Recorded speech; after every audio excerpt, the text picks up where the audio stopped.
Hello everyone, and welcome to my Young and Restless official. I hope everyone is having a wonderful day. Before we begin, please hit the subscribe button and give this video a thumbs up. Summer is making every effort to maintain that she is not envious of Kyle and Claire as the triangle forms, but nobody, not even her supporters, is persuaded. I can't blame her, personally. They have a baby together, and she has always loved Kyle. It would be difficult to watch him with anyone else, much less her cousin. Despite how annoying his interfering may be, Victor is correct when he says that Kyle was the worst choice for Claire's first love, and Chance isn't a real contender for her heart following the mess of an inquiry he carried out about her family's tragedy. Ask Lola if you don't think it's true. In related news, Jack and Diane's conversation over redecorating has taken up far too much airtime. The authors need to improve their B stories. Kyle Summer Claire YNR. Resuming his previous position. To put it simply, Victor's announcement to Michael that he was initiating yet another conspiracy against the Abbotts was tiresome. The laments of young and restless fans could be heard everywhere. The issue isn't that we don't enjoy their competition, rather, it's that it's too soapy. These scams usually terminate with little reward, and there's never anything new to offer. The audience is worn out. In summary, there is a serious problem if you're receiving this response to Victor versus Jack. Additionally, please let's put an end to this and tell Michael and Lauren a true story.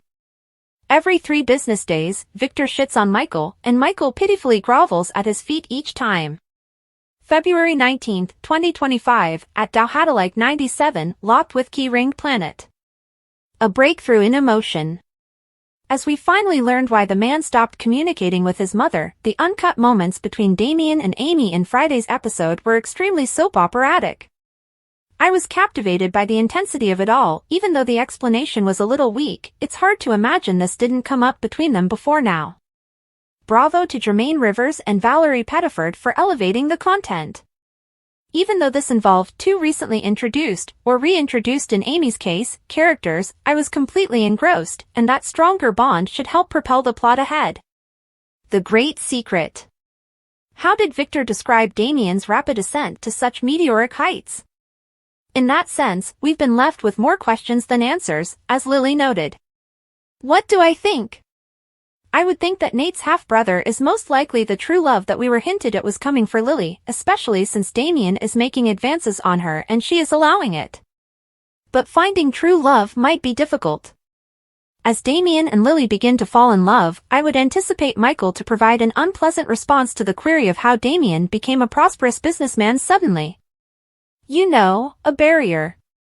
Additionally, by giving Damien the last name Kane, may the authors be engaging in trolling? Damien Lily YNR. Missing Mrs. According to the teaser, Sharon will also go, in addition to Phyllis going missing. The previously amicable tension between the ladies remains seething and unresolved because of the way the Ian and Jordan tale ended.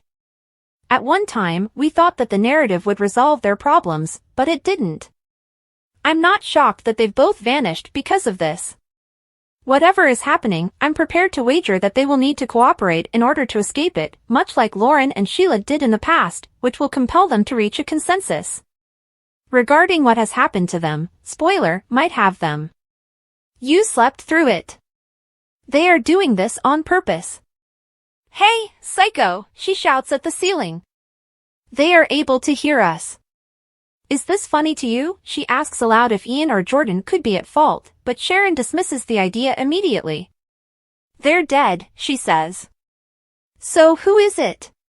What? Phyllis asks in a concerned tone. They both believe it could be Ian's cult followers, but neither is positive. Why me? Phyllis yells. Give me a rest. Keep her, Sharon tries to calm her down, this is dangerous. Perhaps they want to see us murder each other, Phyllis mutters. We must determine who did this, why we are all imprisoned together, and why we are here. Phyllis and Sharon both agree to leave the neighborhood for the first time. Phyllis suggests they be resourceful while Sharon complains that she is always trying to make her seem weak. Phyllis only succeeds in jamming the lock further when she tries to pick it. Sharon, meantime, starts to examine the area more closely. She begins browsing through some old books she finds on a shelf. One of the books states that they are in the Vanishes psychiatric hospital. She is completely chilled by the realization. She says, hardly able to be heard above a whisper, "We're in Vanishes." Phyllis looks at her puzzledly.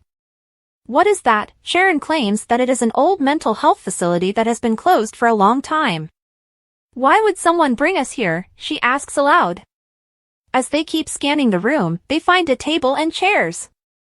Phyllis suggests that they sit down and try to piece together what happened. "Remember where you were before?" she asks Sharon. Sharon nods. "I was in the Crimson Lights. Nothing occurred after I went out to perform some errands." It can't be the same night because it's dark already, but Phyllis tells Sharon that she had strange nightmares when she was in her suite. Sharon's gaze widens. "I was having strange nightmares as well." "Do you think we were drugged before we got there?" Phyllis gives a shrug. "I don't know. I was supposed to have breakfast with my kids the next day."